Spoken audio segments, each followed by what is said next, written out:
Craftsman Days are here at Lowe's with big savings on the tools you need. Right now, get a free select tool when you buy the Craftsman V20 2-pack battery kit. Whether it's the backyard, the bathroom, or beyond, Craftsman has the tools to help you power through and get the project done right. Because DIYing is unpredictable, but your tools shouldn't be. Shop Craftsman at Lowe's today. Valid through 6/18 while supplies last. Selection varies by location. Welcome back to Navy Yard, Nats fans, and head on over to Walters. It's going to be a big-time homestand for the Nats, and everyone is gathering at Walters before, during, and after the games in the AC or under the covered streetery. Walters is the place to be. This week's reservations are going fast, including those for Sunday, July 4th, when Walters will be opening at 9 in the morning for the early game. Make your reservations now at waltersdc.com/reservations. I got a chance to check out Walters in person this week, and let me tell you, it's going to be hopping this holiday weekend. Make sure to check out their self-poured beer wall while hanging out with friends and watch every major sporting event on their numerous TVs. Turner is the all-time Nationals leader in triples, but he has just one this year. That was on June 15th against the Pirates. He's due for a triples binge. The 1-1. Swinging a line drive to right toward the corner. Chasing Margot. He can't get it. It's one hop off the fence. Turner racing for second. He's going for three.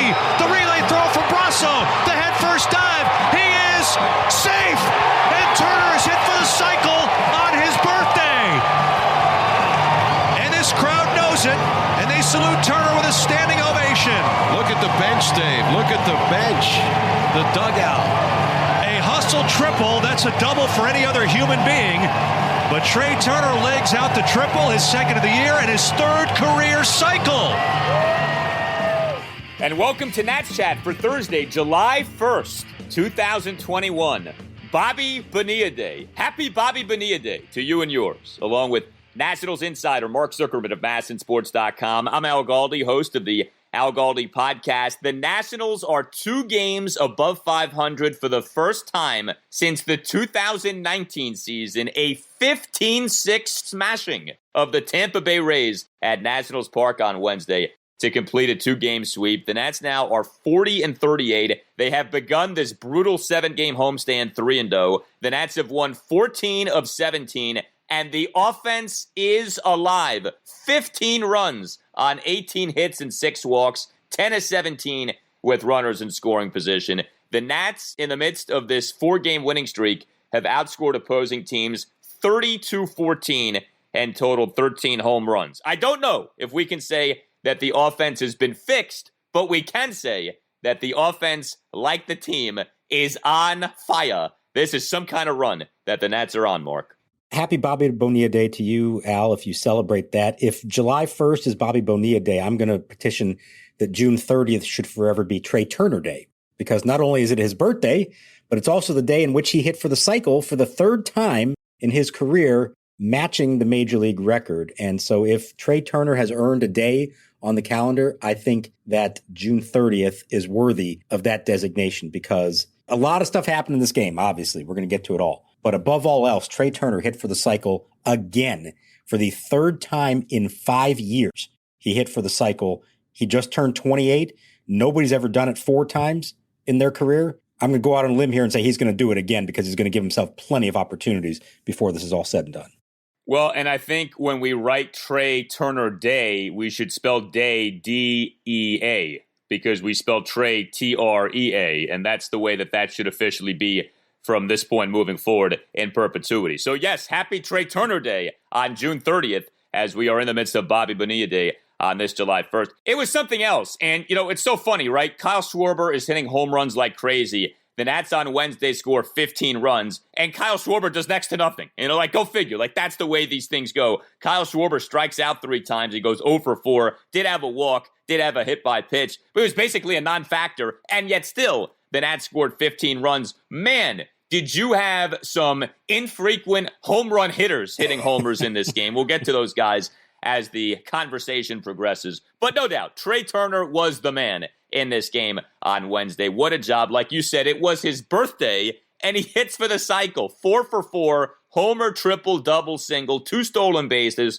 RBI, 4 runs. He finally was given a chance to sit down. Davey Martinez pulling Trea for pinch hitter Ryan Zimmerman in the bottom of the 7th inning. When's the last time Trea Turner didn't play in, forget about an entire game, just like a few innings in a game? This almost felt like the end of the Ripken streak. Davey sitting Trea Turner in the latter innings of this game.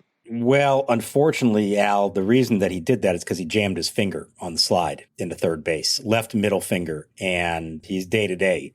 So we will see. There's a big series coming up with the Dodgers, and they really, really hope that Trea Turner's in the lineup. Knowing him, he's going to do everything he can to be in there, but it may take a few days for that, and you hope it's nothing worse than that. It's funny. When it happened, I had the same thought, like, oh, okay, they're up by enough. He got the cycle. Let's give him the rest of his birthday off. And then I started thinking his reaction when he slid into third base on the triple, he pounded his fist on the base.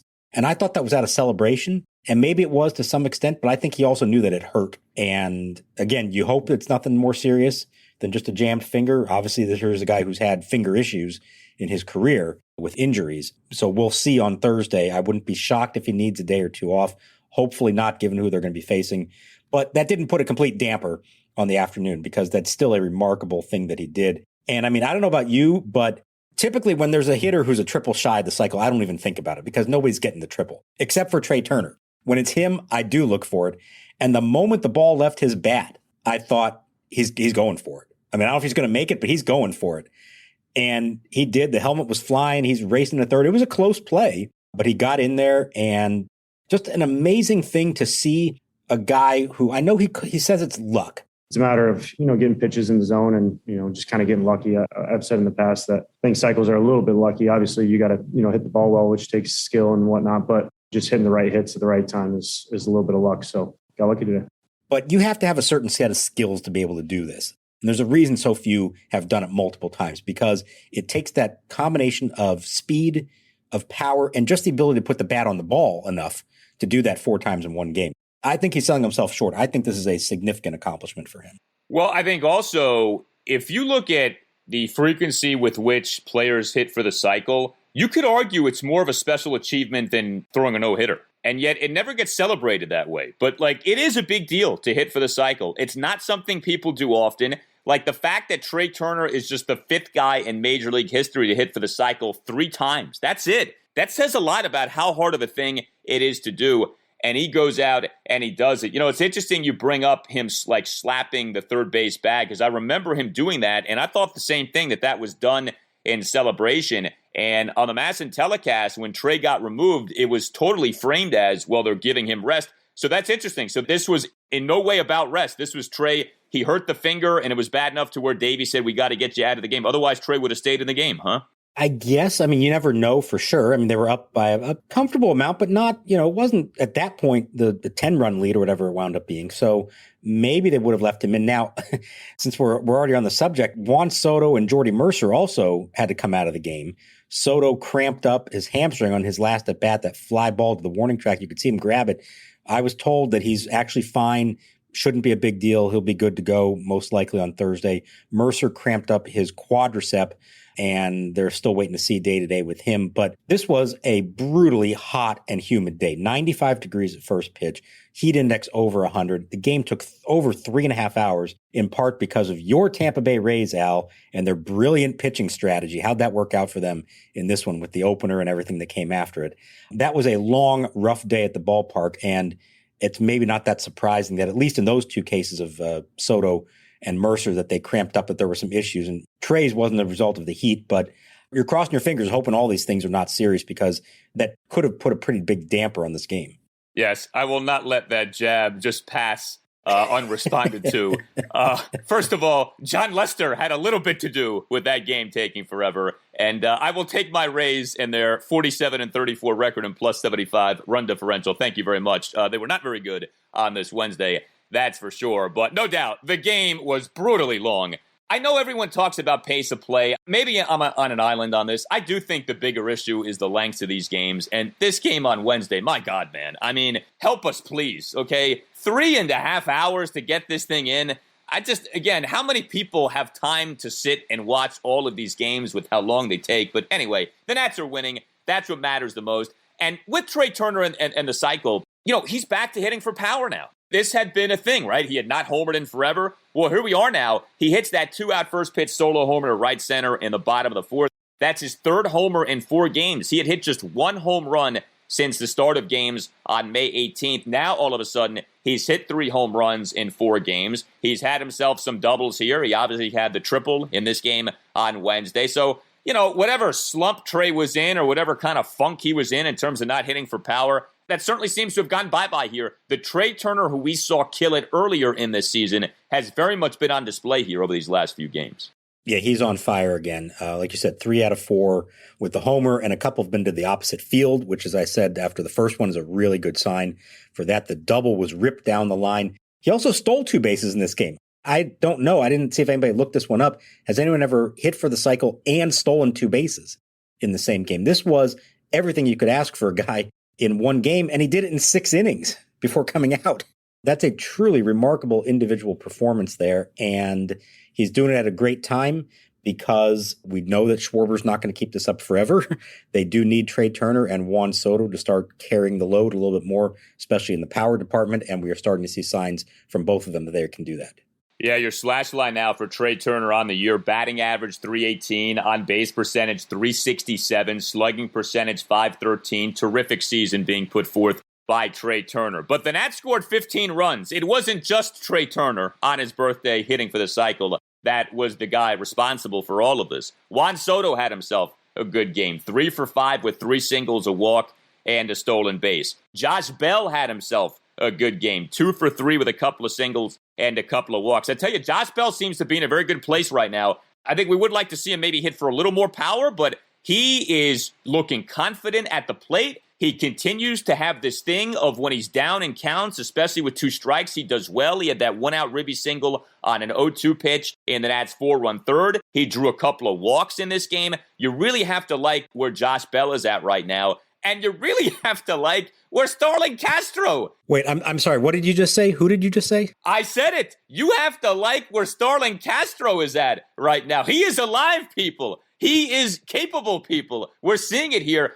Castro does have that history of really bad in the first halves of seasons, better in the second halves of seasons. We're not technically in the second half yet, but maybe he's been fooled into thinking it's the second half. Just like he maybe has been fooled recently into thinking he was hitting an extra innings with some of those run-producing doubles. But Castro homered. He homered on Wednesday. Waka to Castro.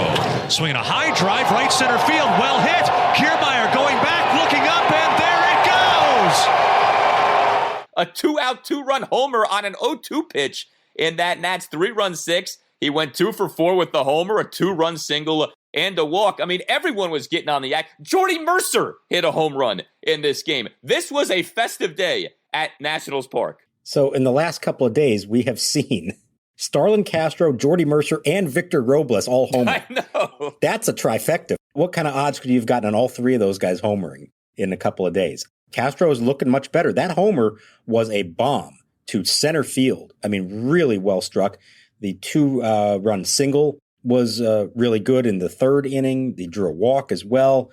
And I want to go to Josh Bell real quick. You mentioned him. They, maybe not hitting for power as much. He's like, I actually think those singles today were more impressive because that was situational hitting. He's coming up with guys on base, like you said, 2 strikes, a couple cases. Got the bat on the ball and got it through the infield to drive in some runs. That's what they really need from him. The home runs will come because, when he really connects on a ball, he's going to hit it a long way. But if he can have the bat control to not just be that all or nothing swing and actually just hit the ball solidly with 2 strikes and runners on base, to me, that's a great sign for him. So I liked those 2. And there was a lot to like about the offensive performance in this game. And like you said, 15 runs with Kyle Schwarber not doing anything.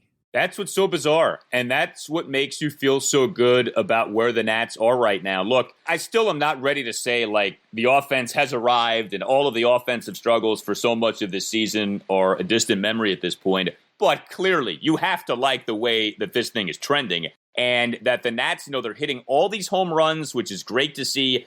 Everyone's kind of getting in on the act. There clearly is this happy nature, this happy-go-lucky nature to the way the Nationals are playing right now. They're having fun playing, that's for sure. It's really good to see the Nats doing as they are doing. You also had something like, and I always like when this happens in a blowout win like this, a guy comes off the bench and ends up with multiple hits. Like Josh Harrison comes off the bench on Wednesday and ends up having a multi-hit game. Leadoff single on an 0-2 pitch in the bottom of the 7th, 1-out, 2-run double in the Nationals' 4-run 8th inning. Like, you couldn't help but get in on the act in this game, even if you didn't start the game.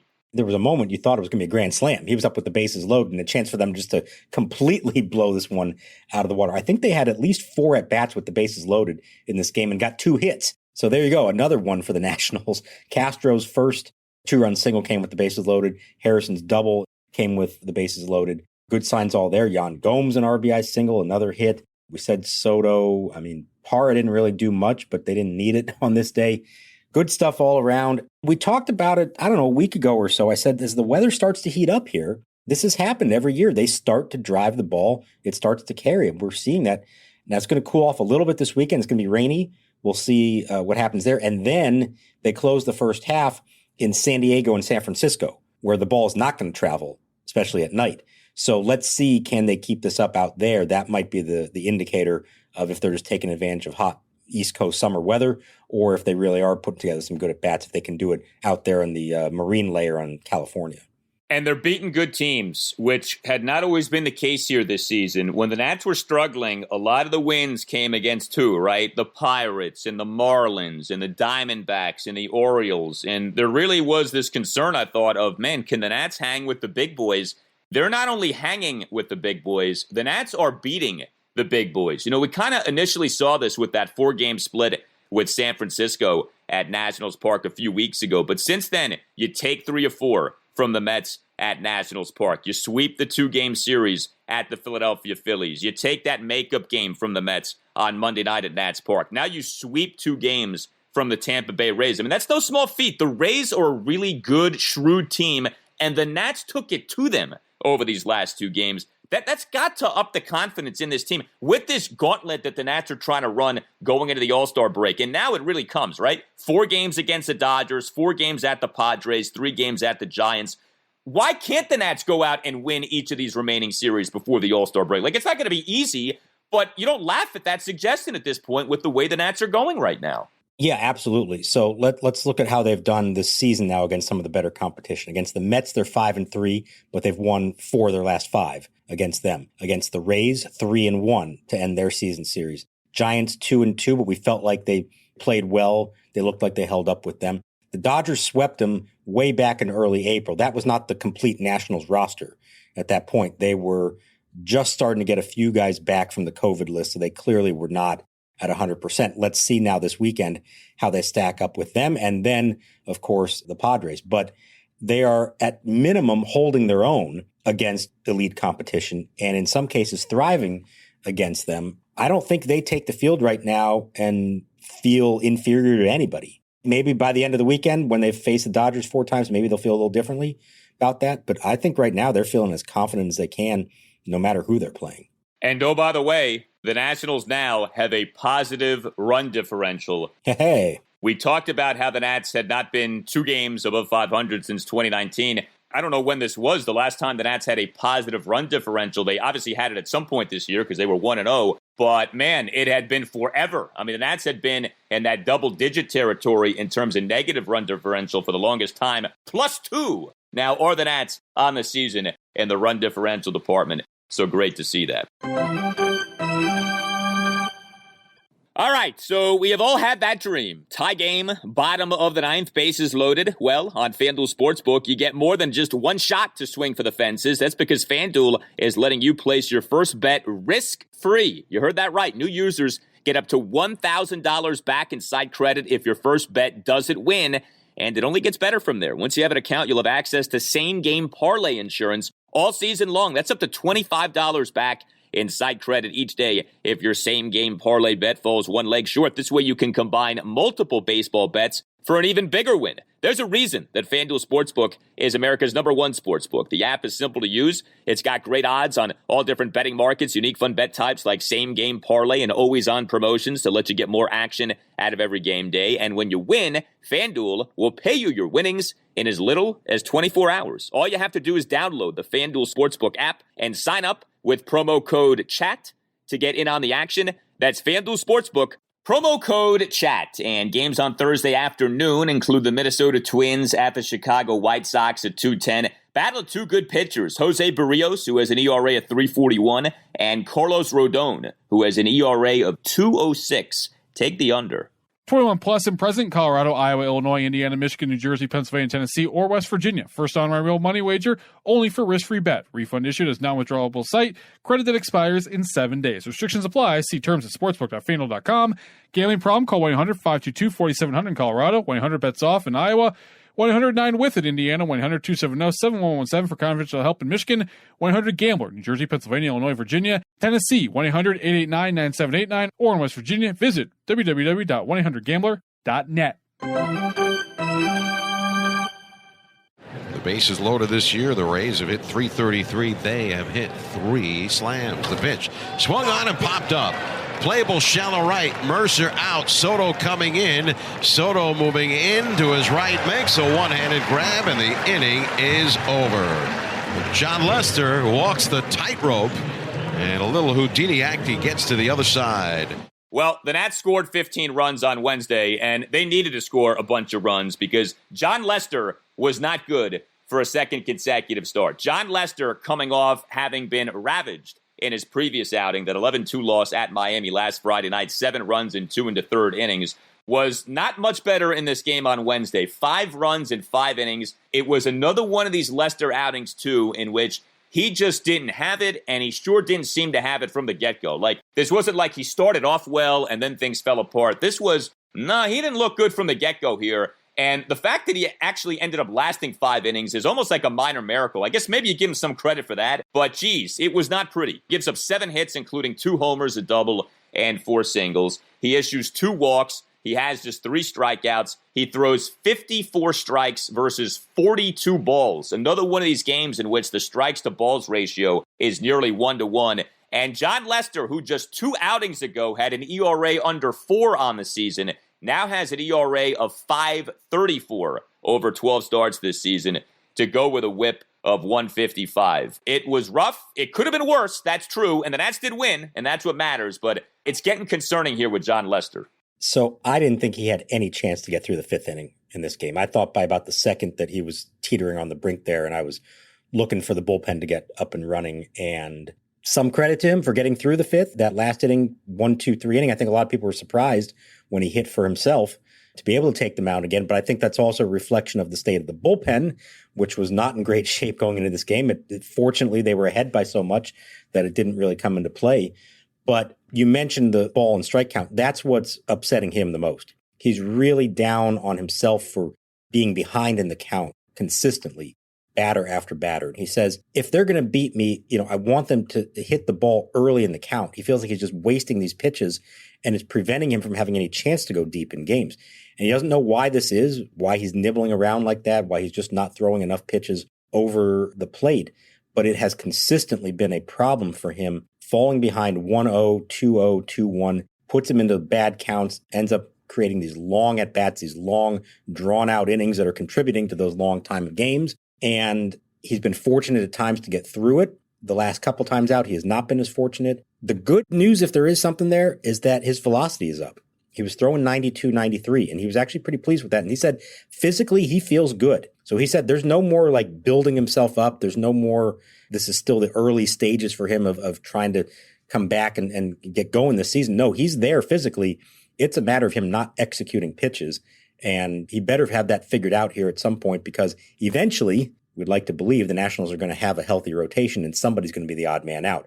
Hasn't happened yet. May still be a while till it happens. We keep doing this, but at the moment, Jon Lester's on the chopping block if that happens. Yeah, and, some of these moments are not pretty. I mean, that home run by Yandy Diaz, that was brutal. 2-out, full count solo homer. That was a bomb that Diaz hit off Lester to left field. The homer going a projected 424 feet per StatCast. You mentioned the walks and the throwing of all these balls. Lester giving up a run top of the 4th. What does he do in that inning? Leadoff 6-pitch walk of Mike Brasso, and then you get the 2-out RBI double by Randy Arozarena. Lester does, though, eat up 5 innings, like we said, so it could have been worse. Then came the Nationals bullpen, and these days, man, do you really need a scorecard to keep track of who these relievers are? Andres Machado, Ryan Harper, Kyle Lobstein, and Kyle McGowan end up being the 4 relievers utilized by the Nats in this game. All told, a good job by the pen, 1 run in 4 innings. The guy who really stood out was Machado. Andres Machado is an interesting story, sort of shades of Paolo Espino. It's not nearly as extreme as Espino, but Machado had only ever thrown 3 2/3 regular season innings in the majors,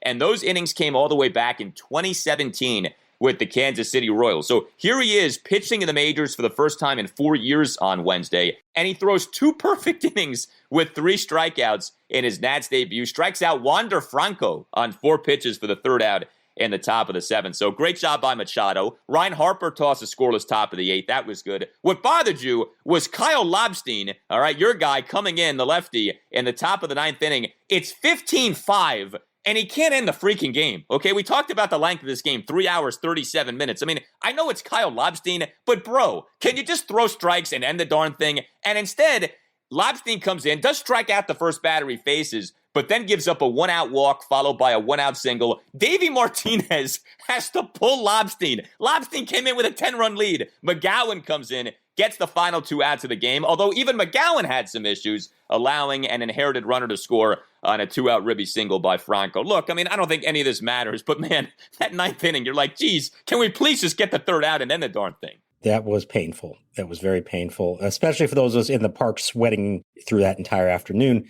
I think you put a Lobstein in that much heat, it's going to start to steam eventually. And that did not go so well. But let's talk about Machado, because that was impressive. I liked what I saw from him. Here's the backstory there. He wound up with the Nationals basically on a recommendation of Anibal Sanchez. They know each other from Venezuela. He pitched for Team Venezuela in the Olympic qualifier, I think it was. And basically Anibal vouched for him. And that's the reason he wound up at AAA. And that's the reason they called him up when he had some good numbers there. Now, he's 28 years old. He hasn't had a shot in a while, so you have to wonder, what's going on with this guy. But he had good stuff. 6 up, 6 down, struck out 3, thrown 95, 96. I'm sure the Rays didn't have much of a scouting report on him. Let's see now as teams start to get a little more info on him and how he does. Maybe they will figure him out a little bit. But that was a nice little sign. And I'm just glad he finally got no game. He's been on the roster for a week total between a couple trips up here and hadn't gotten no game yet. And I think he warmed up 3 times before he actually entered in this game because Lester was on thin ice the whole time and kept waiting for Machado to get the call. It finally happened. So good for him that he made the most of it. Can I ask, is there a reason Davey never pitches Jeffrey Rodriguez? I mean, Rodriguez is on the roster. You would have thought he would have been a candidate to pitch in this game. He ends up not pitching. I mean, I don't lose sleep over Jeffrey Rodriguez not pitching, but they did just go through the stretch of 13 days and Rodriguez doesn't pitch. And you're like, why is the guy on the roster? Why are you wasting a roster spot on someone who you're not using? What is the deal there with them never pitching Jeffrey Rodriguez? I don't know. I thought this was the day we were going to see him for sure. Maybe they just really don't have that much faith in him and they're looking for a game that they're losing as opposed to a game they're winning, even though they're well ahead in this one. But he's an intriguing guy because he's got the stuff, but he's also so erratic that I think the fear is you put him into a game that you're ahead and he starts losing control. Now, how long do you stick with him? And then you got to get somebody else warmed up and maybe end up burning up more of your bullpen. But why is he on the roster if you're not going to use him?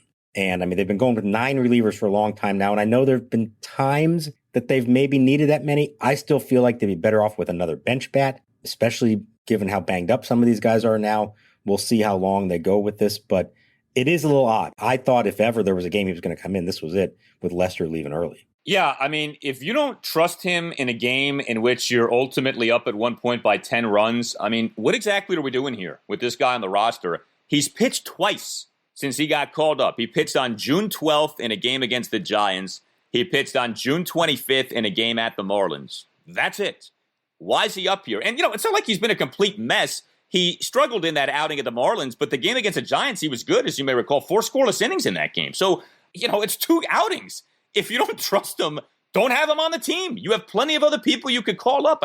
I find that to be so strange that they won't go to him at all right now. But whatever the case may be, the Nationals do win. They are rolling right now. Great job against the Rays. And now comes the next great test, a 4-game series against the Dodgers at Nationals Park this weekend. Thursday night, Friday night, Saturday night, and then the traditional July 4th day game, which is not just the day game, it's a morning game, right? 11:05 in the morning on Sunday. So Patrick Corbin versus Tony Gonsolin is the matchup on Thursday night. Then it is Max Scherzer Friday night. It is our guy, Paolo Espino, against Clayton Kershaw on Saturday night. And then it is Joe Ross on Sunday, tentatively against Trevor Bauer. We'll see what happens with that. But this is another one of these measuring stick series. This is another big spot for Patrick Corbin, who has been better lately, although he was very mixed in his last outing, so we still don't really know what to expect from him. But as we continue to try to assess, okay, what are the 2021 Nationals? Obviously, everyone feels so much better about them right now. You're going to really be in love with this team if they do, say, win, 3 out of 4 against the Dodgers, which will not be easy. But at this point, it's not something you just completely dismiss either. No, I think there's a chance for them to compete with them. Certainly if they're hitting the way that they are in this one, then they're not going to see Walker Buehler. And we'll see if they see Trevor Bauer or not on Sunday. So before that, it's Gonsolin and Urias, and then Kershaw, who, as we know, they have hit at times, Clayton Kershaw. So let's see. As far as the opener goes, Patrick Corbin, I feel like he's a guy who should match up well with the Dodgers. And we've seen it happen at times. All their lefties in that lineup, if his slider is on and he's throwing his fastball over the plate, it's a really good, favorable matchup for him. But as we've also seen with him against the Dodgers in game 1 of the NLDS, if he's not throwing strikes, he can get into big time trouble early and have to battle his way through it. So let's see what we get. Which version of him do we get? He's been better of late in general. So I'd like to see it, especially with the state of the bullpen. You'd love to see him set the tone with a good quality start there. And then you'd love to see the lineup continue to hit. Now, hopefully, Turner and Soto are in the lineup on Thursday. If by chance one or even both of them are out, that's going to be a huge problem for them offensively, because you'd love to keep taking advantage of the warm weather. Although I guess it's going to be cooler this weekend, and there's a lot of rain, especially Thursday into Friday. So who knows? Maybe they don't even play Thursday. Yeah, could get another doubleheader scenario. And you know what? That might not be the worst thing in the world right now with the state of the bullpen and the Nats not having any off days here. I know you don't want to have to play 2 games in one day, but if you only have to cover 14 innings over a 2-game stretch as opposed to 18 innings, that can perhaps end up being a good thing. Well, as we told you on the last installment of the Nats Chat podcast, we have a very special guest for you on this installment of the pod, and we are pleased to bring that to you right now. One of the best relievers in Nationals history, one of the heroes for that initial Nationals team in 2005, the closer, the relief ace, Chad Cordero. Mark and I had the pleasure of speaking with Chad recently, and we bring that conversation to you right now. All around RFK Stadium, from the expensive seats down low, the fans on the third base side who are jumping up and down, making the stands rock behind the Nationals dugout. I don't think I've ever seen that before. I haven't. Here's the pitch. Swing and a fly ball center field. Church backing over to his left, waits. He's there. He's got it. He's got it, and the ball game is over. And the Washington Nationals have won their home opener. Fireworks again to close it out. And the first regular season game in Washington, D.C. since September of 1971 is in the books. And the Washington Nationals are winners over the Arizona Diamondbacks tonight by the score 5-3. They're all on the field to high-five. Livan Hernandez shut him out for 8 1/3. Chad Cordero came in to finish it off, and Vinny Castilla was the hitting star of the game with a double, a 2-run triple, and as well a 2-run homer, and the chance for the cycle before being hit by a pitch in the 8th inning. Well, one of the things that we pride ourselves on doing here on the Nats Chat podcast is honoring Washington, D.C. baseball history. It was, of course, the 2005 Nationals who marked the return of Major League Baseball to the nation's capital. This was a memorable team for many reasons. Among those reasons is the man who joins us now, Chad Cordero, who in 2005 had maybe the best season that any reliever has ever had in Nationals/Expos history. He is number 2 on the franchise's all-time list for regular season saves. Chad, it is great to talk to you, man. How are you doing? I'm doing great, man. Thanks for having me. Appreciate you coming on very much. So we're now 16 years removed from that 2005 season. When that team comes up and you think about that season, what comes to your mind? For me, it's still, an honor to be that first team back. That's what comes to mind, and being in a new spot, being in the nation's capital and having a chance to play, in Washington, D.C., like where so much history is made on a daily basis, that's really what sticks out to me. But that first season was magical. We might have finished, at the bottom of the NL East again, but at the same time, like how we started and how we played was nobody really expected us to even have that much success. So it was just an honor for me, to be a part of that first Nationals team. And I still have a lot of fond memories of that first year. You actually did spend a little time with the Expos before that. So for those of you who made the trip down and made the conversion into the Nationals, describe for us what that feeling meant, especially when you got to RFK Stadium and were playing in front of a full house, and when you saw what that meant to generations of DC fans who hadn't had baseball in 33 years. Yeah, it was exciting. Montreal's a great city. I love every minute of every day that I spent in Montreal. It was unfortunate that they couldn't, hold on to their baseball team because they did have a lot of passionate fans. But when we made that move down to DC, it was exciting. They hadn't had baseball in about 30 years or so. Having a chance to play in the nation's capital, being a part of that first team, it was exciting for us, and not knowing really what to expect. We knew RFK was going to be, a little bit older. There's going to be some bumps and, which we had quite a few of them at RFK that first year. I remember our first exhibition game against, I think it was the Mets, when it was like, I think maybe low 30s, upper 20s. And we were all excited to go back into the locker room after that first game because it was so cold, to take a nice warm shower, and there was no hot water at all in that place. So, even though we had to deal with stuff like that, it was still exciting. To be able to play in front of packed houses, see the stands moving up and down with the fans when they're jumping. It was kind of scary at the same time. Reminded me of an earthquake back home, but it was still a lot of fun to see. So with the stadiums, you have the unique distinction of having recorded the final out in each of three stadiums in terms of their usage as Major League Baseball stadiums: Olympic Stadium in Montreal, the stadium at which the Expos played games in Puerto Rico, and RFK Stadium in D.C. Which stadium did you like the best? Oh, I don't know. For me, it probably has to be RFK. Montreal had, it was a cool place to be, and Puerto Rico was really hot and humid and didn't really care for it too much. But RFK for me, that was my favorite. I didn't have a chance to really play in the new one too much. Only a handful of games before I got hurt. But even though RFK was so old, it still had a lot of character, and I love that. It was something special, and for us to be, play there and be a part of history was, that was a cool place to be. So the 2021 Nationals, as we tape this, are in the middle of a big-time winning streak in June. And of course, 2005 Nationals had a 10-game winning streak, still the record for the club, and that occurred in June. And that's what set you guys off, and all of a sudden you're in first place. Best record in baseball at the All-Star break. I didn't look this up, but I feel like you had the save in at least 9 of those 10 games because they were all like one-run games. They were crazy. What do you remember about that streak in particular and how tight those games were? It's not like you were blowing teams out. You were winning those games by the skin of your teeth every night. Yeah, I mean, I remember that one. I think it was one game in particular when actually I think it was just right after we came off that winning streak. We were playing the Angels. It was a 1-0 game. It was an ESPN Wednesday night game, and it was 1-0 game, and that was typical for us.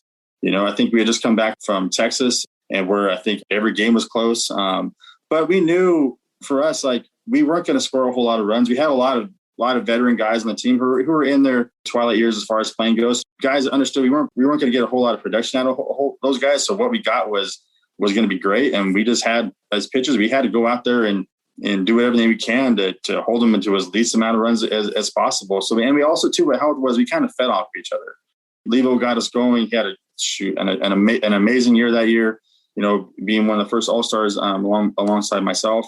But he's the one who kind of led that group, and seeing him going, day in, day out, you see how he worked every fifth day when he got the ball, you knew that he was going to go deep in the game. And I think for us as pitchers, we saw that, and we didn't want to let him down. We're talking with former Nationals reliever, maybe the best reliever in Nationals history, Chad Cordero. Your numbers for that 2005 season really were tremendous. 47-54 on saves, ERA of 1.82, WHIP of 0.97. What went well for you that season? My fastball was actually low in the zone, even though it was about 88 miles an hour. I think that's what really helped me. I wasn't a real big stuff guy. I didn't throw hard. I wasn't like the guys nowadays throwing 100 miles an hour as closer. I was a closer throwing 88, 90, maybe 91 on occasion. And I was able to keep my fastball down because I didn't really throw a whole lot of other stuff. I had a slider and a changeup, but my fastball, I probably threw 99% of the time. So for me to be able to keep the ball down, locate it, that's really what it was. I wasn't going to overpower guys. I wasn't going to be able to throw my 88-mile-an-hour fastball right down the middle. That ball wouldn't come back. So I really had to focus on mixing my the pitches in and out, up and down, and really that's what led to my successes. Was that entire year I was able to do that. Your fastball may not have been 90, but you finished 5th in the Cy Young race that year and 14th in the MVP race. You got MVP votes for saving 47 games for a team that was in the race most of the year. So you were doing something right. Now, your manager through all that, who had a lot of confidence in you, I think because he knew you wouldn't get rattled when you'd load the bases in the 9th in a 1-0 game. You could still get your way out of it, even when you'd slip off the mound, I remember at one point. Yep, against the Angels. So Frank Robinson, give me a Frank Robinson story that maybe we haven't heard before, if there is one. Right after I got drafted by the Expos, they flew me out to New York to go meet the team before I headed down to Brevard County in A-ball. And so I flew out there. They were playing the Mets. They put me up in the team hotel. It was myself, my dad, both my brothers were out there. And I got to throw a bullpen. I hadn't thrown a bullpen in probably about 10 days since I got back from the College World Series. So I get there, and I know who Frank Robinson is. I mean, I see him in the clubhouse. My dad was a huge Frank Robinson fan, so I knew all about him. And so when I met him, I was like, I didn't realize how tall he was. And even like when he kind of hunched over, he was still like, he was a very intimidating person. And then I shook his hand, and his hand pretty much engulfed my entire tiny hand, which even made me even more scared. But I remember going out to the bullpen, like nervous, my legs are shaking, my whole body is like nervous. I'm like, I have no idea what's about to happen as far as that bullpen goes. And I remember throwing a 20-pitch bullpen, nothing but fastballs as usual. I think I threw 19 of them in the dirt. And I remember, and my dad came up to me afterwards. He was like, Frank just said, is this really our first round pick? To all the front office. And I was like, well, I'm never going to meet him ever again in my entire career. So that was a nice, quick career. And luckily for me, you know, it turned out to be pretty decent. But I thought right then and there that I had just ruined my entire chance of ever playing for the Montreal Expos. Bullpen usage is so interesting. I wonder about your relationship / communication with Frank in that regard. You got used a lot in that 2005 season. I mean, you would have a stretch of like 6 appearances in 7 days, that sort of a thing. You logged a good number of innings. I mean, over a 4-season stretch, 04 through 07, you were 70-plus innings each season. What was it like trying to communicate with your manager about, hey, I'm good to go this day, I'm not good to go that day? I mean, pretty clearly you embraced being utilized quite a bit. Right, yeah. And for me, it was just Frank was, if he came up and said, hey, I need you for an out, I need you for 2 outs. Yeah, I got you. I'll do whatever I need to do. You know, I didn't want to let Frank down because he's the one who had all the confidence in me. He's the one who stuck with me during my struggles early on. So whenever he asked, hey, are you good to go? I'm like, yeah, I got you. Even if I have to just throw off fastballs and at 80 miles an hour, I'll do whatever I need to do to get however many outs you need. And I love that. You know, I'm not one who likes to sit around for too long. I don't even like sitting around for a day without having to go in. So if I had a chance to go in every day, I was gonna, you know, embrace it and do everything I could to not let Frank down. So you mentioned that you didn't really get to pitch a lot at the new ballpark. And I remember opening night against the Braves, 2008. It's a close game. You guys are up maybe a run going into the 9th, and we're all looking for you to come in. And all of a sudden it's John Rauch instead. And we're like, what's going on here? Something's up. And it turned out that you had hurt your shoulder. And I'm not sure that we had any reason to believe that it was serious at the time. It turned out that really affected your career. Did you know, or could you have imagined at that moment what that actually was going on and what that would have meant for your career?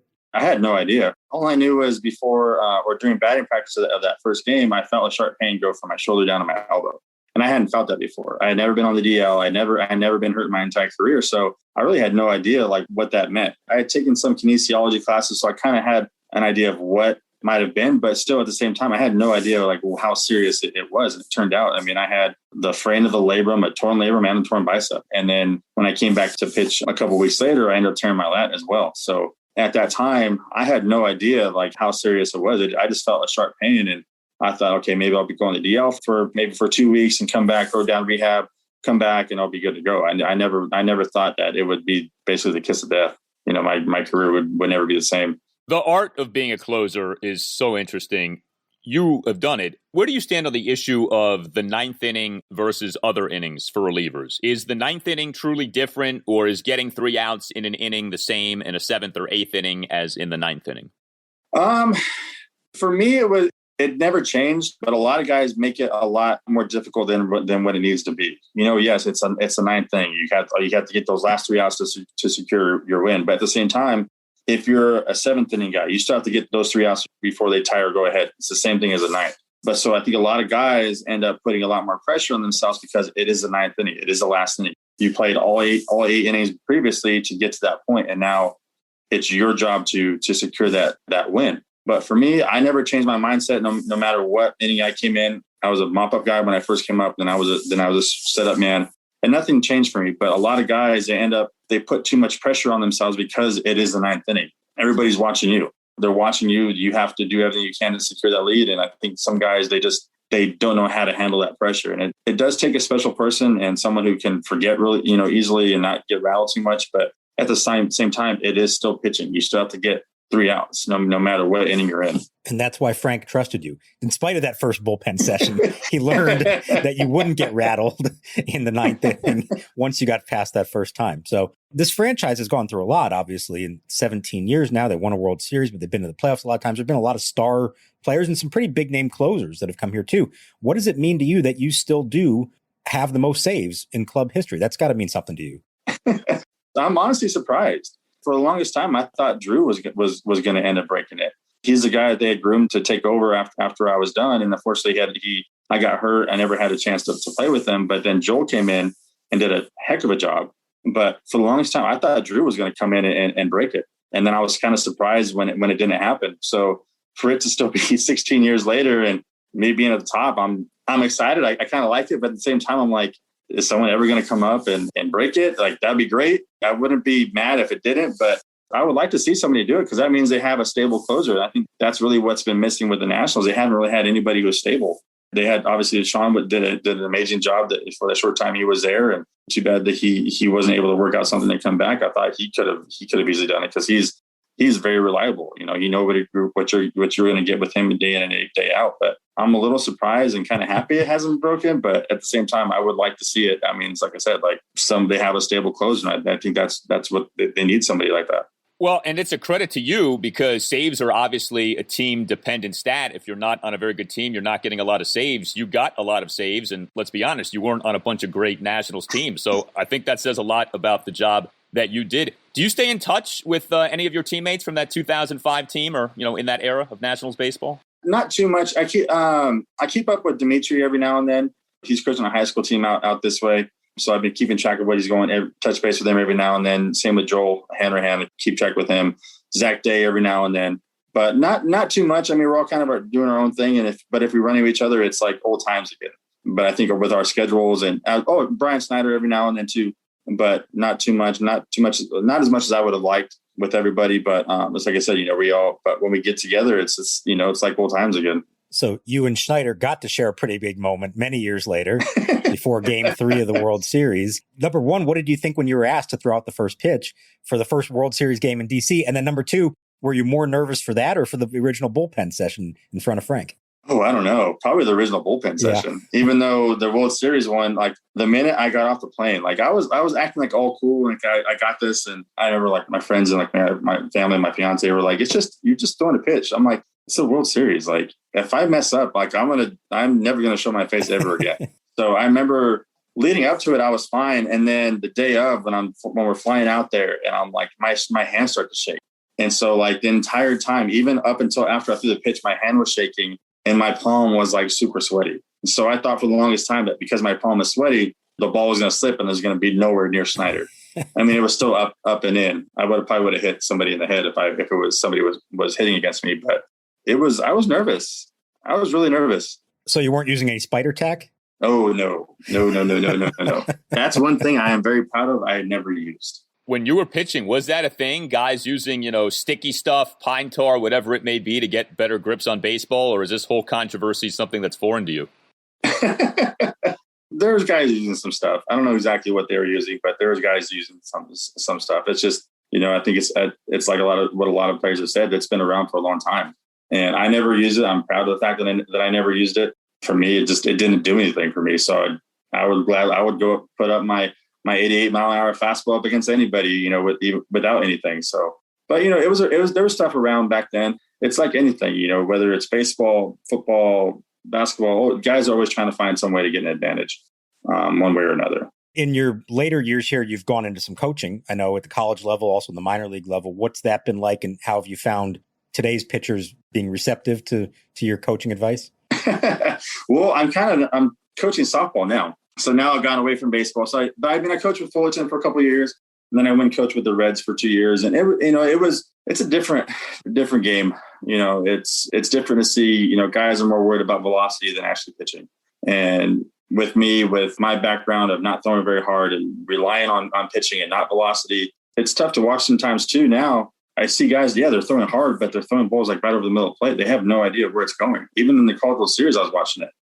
Guys are leaving fastballs. They're trying to go throw a fastball away to a righty, and it ends up running over the back to the middle of the plate. And it's happening almost every pitch. And before, when you had guys like Maddox and Glavine, they were control guys. And I love that kind of stuff. So seeing the game as it is now, it's different. It's something to get used to. It's awesome to see guys throwing a lot harder now, but it's sad to me. It's very sad to me seeing that guys don't know how to pitch anymore. Well, you pitched well, and I know you are very fondly remembered by so many Nationals fans. It's great to catch up with you. Chad Cordero, number 1 among Nationals relievers since the franchise came to D.C. in terms of save, number 2 in the history of the franchise. It's great to have you on, man. Thanks so much for coming on. Yeah, thanks for having me. I appreciate it. 2 balls and 2 strikes. Here's the set and the pitch. Strike 3 called to the outside corner. This game is over. A fastball at 89 miles an hour gets Chase Utley looking to end the ball game, and at 9:46 Eastern Time on April the 6th, 2005. There is the first victory in the history of the Washington Nationals, highlighted by Brad Wilkerson becoming the 26th player in Major League history to hit for the cycle twice in his young career.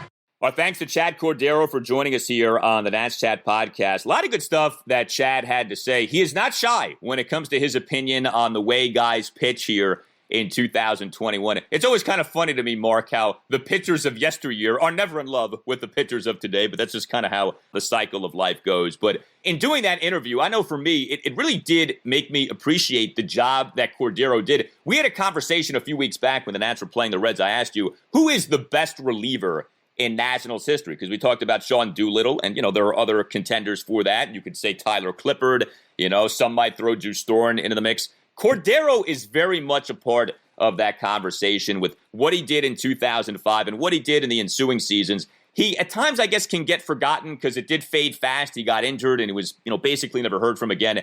But for a brief period of time, that guy was about as good as you had in the National League in terms of back end of the bullpen arms. When he would come into a game in 2005 for the 9th inning, and they were usually only up 1 run because that team did not score a lot of runs, and it was 3-2 every night, kind of similar at times to this one. There was never a doubt. As a beat writer, for those who don't know, you're writing your game story as it's happening, and you have to have it finished as soon as the final out is made. And so you have to anticipate things at times, and sometimes you have to be prepared to rewrite it if the game changes in the 9th inning. And I'll tell you, back then, I never really had to think too much about rewriting a Chad Cordero appearance. Maybe you were going to have to insert a paragraph to explain that he loaded the bases with nobody out, but then you still felt like he was going to get out of it somehow.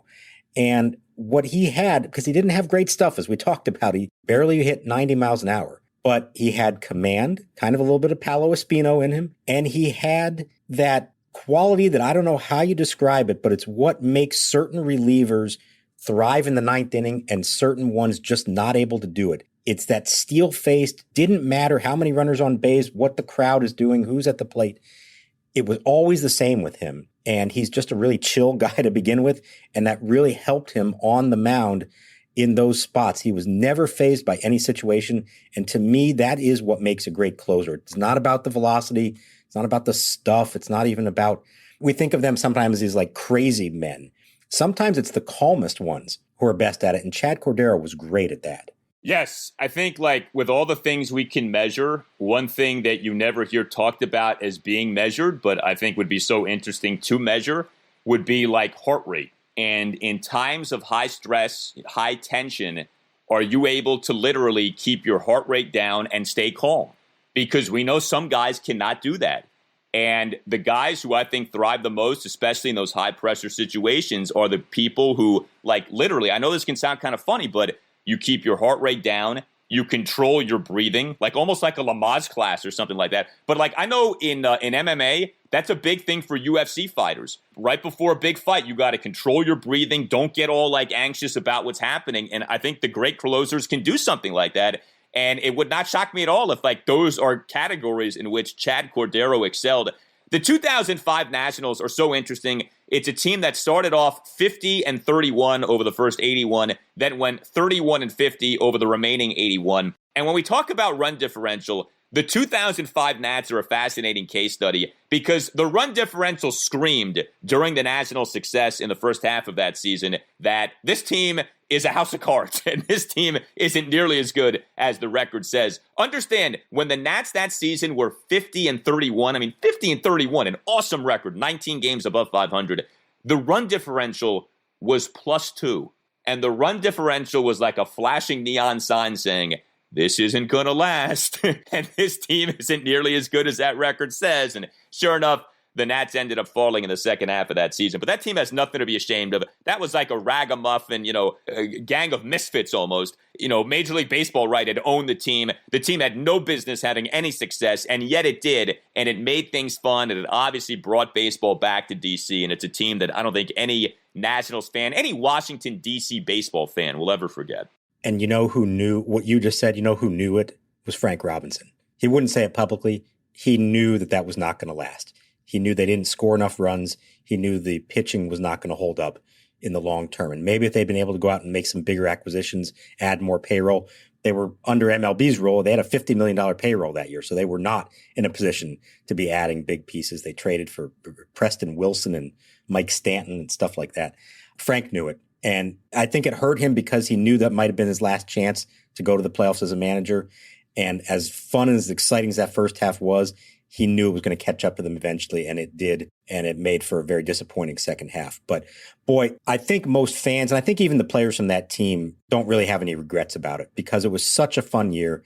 For them, it was so unexpected. They're just thrilled to be in a new city with fans cheering for them, and then to get off to that start and all of a sudden be right in the middle of this thing and have attention on them and have RFK bouncing up and down every night. That's what they all remember. And they don't remember the fact that they went 31-50 the rest of the way. I think they all have fond memories of that season. I think most fans have really fond memories of that season as well. It was a magical year for so many reasons. Just to have Major League Baseball back in D.C. I mean, I grew up in this area. I've lived here my whole life. The notion of Major League Baseball in D.C., it was one of these far-fetched things, pie in the sky that baseball would ever come back here. So to have it back here, beginning with that 05 season, something and I know many people listening, will never take for granted. Well, you tell us what you think. Hit us up on Twitter at @Nats_chat. You can email the Nats Chat Podcast, natschatpodcast@gmail.com, including if you would like to become a sponsor of the Nats Chat Podcast, contact the man behind all of this, Tim Shovers. Nats Chat Podcast t-shirts remain available. The Paolo Espino t-shirts are coming, the secret weapon. And boy, are those t-shirt orders going to skyrocket if Paolo does, as I know he's going to do against Clayton Kershaw come Saturday night. But for now, Nats Chat Podcast t-shirts, get yours by going to natschatpodcast.square.site. Another thank you to all of you for your continued support of the Nats Chat Podcast. The latest Apple Podcast rankings in the U.S. baseball category. This humble podcast, number 18 in the country. Top 20 in the country. So thank you for your continued support. Please spread the word. Subscribe, rate, review, all that good stuff. It helps out a lot. All Nationals radio highlights on Nats Chat are courtesy of 106.7 The Fan. For Mark Zuckerman, I'm Al Galdi. We'll talk to you next time on the Nats Chat Podcast. There's the pitch swung on into the air to deep left. This may go. It is gone. Goodbye. Bang! Zoom goes Jordy Mercer. His first RBI of the season comes on his first home run in a Nationals uniform.